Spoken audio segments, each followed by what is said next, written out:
Hello, today we're going to be talking about our DC-150 controller. This replaces the old DC-1. Configuration on it is almost the same, except it's got a much simpler programming and the wiring is a little bit different. Installing it into the mounting plate, you've got the side clips. You lift up on this little tab on the clip, slide it back, and it will pull right off eventually. That wasn't good. I broke that one.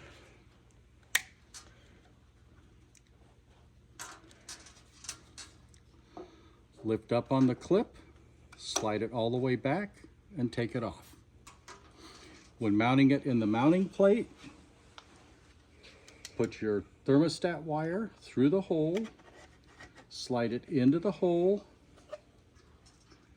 and put your clips in and push them forward evenly, and it'll latch itself down. Do the same on the other side,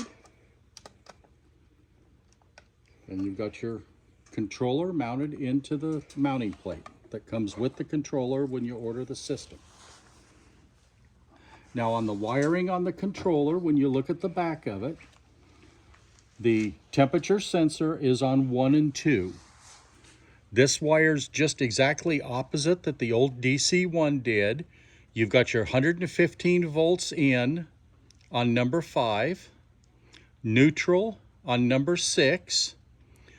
You'll have a jumper from number 5 to number 8, and from number 7 you will take a line up to your air handler and solenoid valve.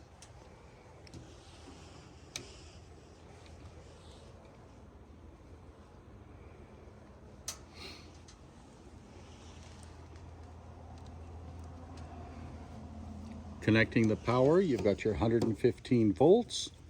We're not hooking this one into a fan coil right now, so we're not putting a jumper on it.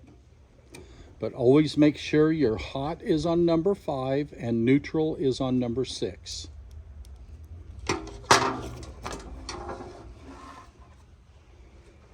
Then we can plug it in.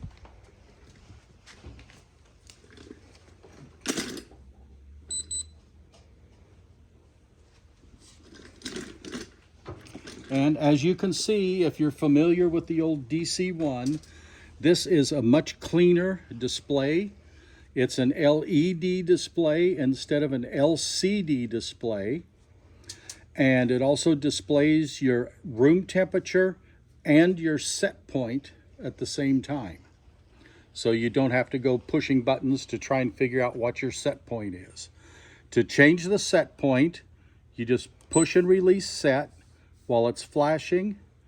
You can lower it or raise it to wherever you want it, push set, and you're done. If you have to change the basic programming, of which there's only 7 things you can change on it, you push and hold set, and up here you can see it shows F0. Go to the RET button right next to the set, and you can scan through the different settings. As you see, as it changes, the number in the middle is what that particular item is set for. And then again, once you're done with everything, push and release set, and that locks in the new programming and you're done with it. This one, you can turn the power off, and then you can turn it back on.